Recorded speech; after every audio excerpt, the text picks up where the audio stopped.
You are gonna love today's recipe if you are looking for something quick, easy, and healthy to grab on the go for breakfast, or if you need a snack in the afternoon or mid-morning or whatever, because I'm going to make you some Choco coconut squares today.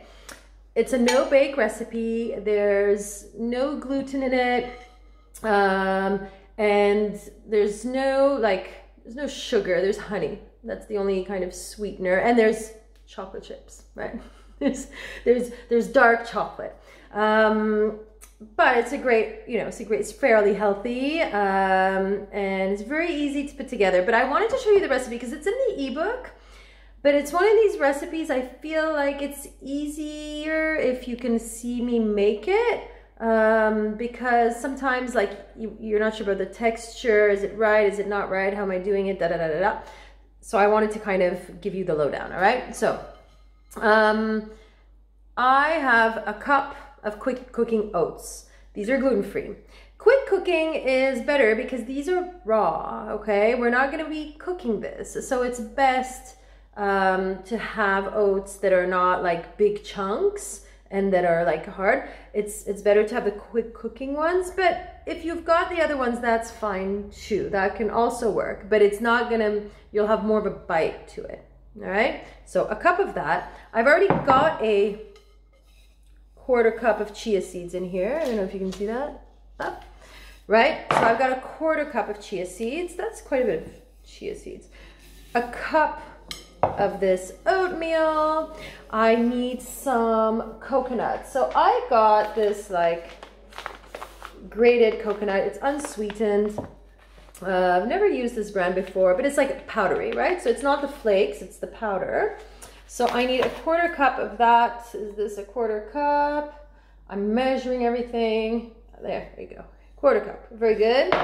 Then I'm also going to need some chocolate chips. So listen, for this, you could use chocolate chips, okay? And I've got like a leftover, some dark chocolate chips here that I've got left over that I'm gonna put in here to just finish this. But I also, this is a great way of finishing odds and ends of chocolate bars. So I just cut this into like little chunks. And I don't really calculate how much chocolate I put. I mean, I say I put a quarter cup. Sometimes I put more, sometimes I put less. You don't need to put chocolate. If you prefer, you can put dates that have been cut up really small, or like apricots, or, any kind of dried fruit will work really, really nicely with this. Dried cranberries. If you've got, excuse me, moist kind of like sultana raisins, those are really nice. Whatever you feel like having and whatever you have on hand, this is one of those, like, whatever you have on hand. I've got leftover bits of chocolate, so I'm going to put it in there. But what I'll do is actually, because these are bars, I kind of want these to be not big chunks. So I'm going to put it on this board. I'm going to take one of these and I'm just going to go bam, like that, to make sure they're in small bits. There, over there. So yeah, or if you have a few figs that are drying up, it's that sort of recipe where you just kind of toss those in. There, okay, that's good. So I'm gonna mix those in. You're also gonna need almond butter. So this is, so far, what this is. Let me just show you. It's much easier to do this. There we go. This is what I've got so far. Now, back to me. You're going to put some liquid into this, all right? I don't separate the liquid and the dry ingredients. I just shove it all together. Here, you've got tahini, okay? Tahini is a great one to put in bars and cookies and bars because it's a great binder. And it has a nice taste. It's healthy. I tend to think that seed butter is probably easier to digest than nut butter, although I do also put a bit of almond butter here. but I put more of this tahini and it gives a nice taste. So you need a 1/4 cup of tahini. So that, I'm not gonna measure it in the measuring cup. I'm just gonna go and do this, right? That's enough, all right? So that's about, like, I did 3 of these spoonfuls in there. I'm also going to put 2 tablespoons of this almond butter. So my tahini is like super liquid, by the way, right? It's not like a chunky, hard, like pasty tahini. It's like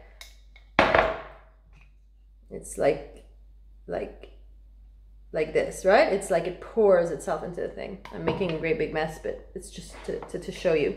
My almond butter I make myself, but you can buy it at the store. Again, this one, so I'm gonna put 2 tablespoons of this. It's a pretty drippy almond butter, so I don't have, like, it's not hard, like I don't have to like fight my way through this, right? So 2 tablespoons of that. There we go. And you need honey. And honey, you could use honey, you could put maple syrup. Maple syrup's nice because it has a lower glycemic index. And the honey, I put 2 tablespoons, so same quantity as the almond butter. Okay, there we go. But like I said, you could totally use maple syrup. I'm using honey because honey does have a lot of nutrients in it. Like it has a lot of minerals. It has a lot of good stuff when you use raw honey. The thing with honey is that you just want to avoid cooking honey. In Ayurvedic cuisine and philosophy, I like Ayurveda, and when it comes to nutrition, it's very kind of seasonal, very based on body types and all sorts of things, and it's quite I feel like saying an intuitive type of way of eating. Anyways, and they say in Ayurveda that you should never cook honey because it can release some toxins. So avoid baking with honey. I know that's not always easy because there's some really nice, honey breads and things like that, but yeah. So here we've got this is the texture we're looking at, okay? You see this kind of crumbly, like this is making a mess, right? It's like sticking to my hands and, so let me you're gonna see, you're like, when you get this mixture and you're trying to make bars, you're like, oh, this is gonna be messy, I don't want to do this. So I'll tell you what, I'll give you a little hack. See, it's still in this mode where you're like, I can't roll this into anything. Okay, you know what I will add is a pinch of salt. I put this in the recipe and I forgot, but the reason I put this is because it gives a really nice taste, especially when you have like dark chocolate, a bit of sea salt. I use sea salt. It's very nice. Anyway, okay, so I've got this. Okay, this is not a huge pan. You see it's like as high as my face or a bit higher. You can use a square pan, but nothing like too big, right? You can use like a brownie kind of square pan, that works. And what we're gonna do is put parchment paper. So I've lined it with parchment paper. And then I'm not gonna get complicated because you guys know I'm a bit lazy in the kitchen. And like, I don't like complexity in the kitchen. I think that's the thing with my cooking. I love delicious food and I love using all sorts of ingredients, but I don't like complexity. Complexity is just complex. It's just, and then what I'm going to do is I want to pat this down, all right? But patting it down when I've got my fingers all full of chia seed stuff is not easy. So you know how I do it? I will take this measuring cup. I will put water in it. Okay. And I will dip my hands into this. Okay. And I will do it with both hands and I'm going to press everything down. So, see? And now this is not sticking. Oh, I wish I had a cameraman who could show me do this, okay? And see what I mean. When you put water, okay? When you're dealing with like cookie dough, that works well too. If you're cooking, in my autumn winter book, I did this three ingredient pita bread, like flatbread, and it's a really sticky dough because you make it with Greek yogurt and flour and whatever. That sticky dough is kind of like this thing. It's like, you can't press it down if you don't put water on your hands. You gotta put water on your hands. And once you put water in your hands, same like when you're making sushi and you're putting the rice, if you're using your hands to flatten the rice, you gotta put water on your hands. Otherwise you're gonna get all this rice on your hands. So water serves as something that helps kind of push it down, okay? There we go. And I'm going to show you how nicely pat down this is. And then I'm just gonna put it in the fridge, and I'll stick it in the fridge sometime, you know, like maybe a couple of hours. There. And so all in all, there's maybe like a tablespoon of water, maybe 2, not a huge amount, right? But just enough to put this dough in the pan without, look, let me show you, without making a great of crumble. You see, because my hands are wet, it's not sticking to all this crumbly stuff, okay? Wet hands, guys. I tell you, this very useful hack. So, and like that, you can just kind of make it all nice and even and pretty, you know, and there you have it. It's done. Ta-da! You see that? Okay, so I'm going to leave this in the fridge, and that is it for me.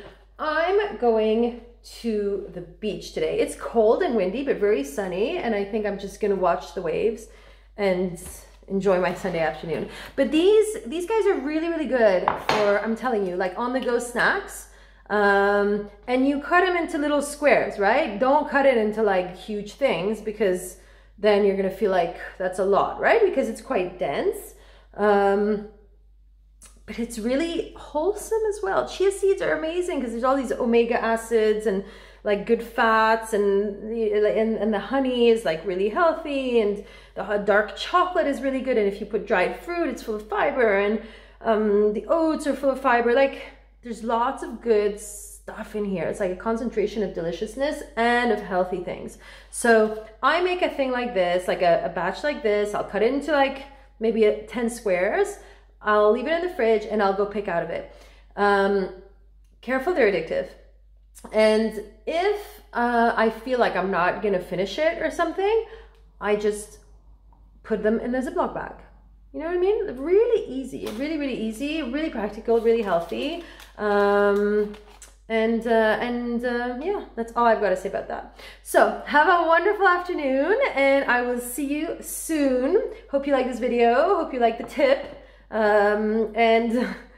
And if you want more inspiration, go on wellmamma.com for some more recipes. If you're interested in getting meal plan menus or like even more recipes, then just go get my spring summer ebook. You'll get this recipe and many more. And if ever you're interested in doing a cook along with me on Zoom, I do this once a week now, where I get a few people, I select a few people, the first ones who register, when I announce on Instagram stories that I want to do a cook along, and I do this every week. So stay tuned. You know, register to like follow me on Instagram. It's wellmamma, WELLMAMMA, and then try to participate in a cook along. It's so much fun, you'll see. And there you have it. Bye, guys.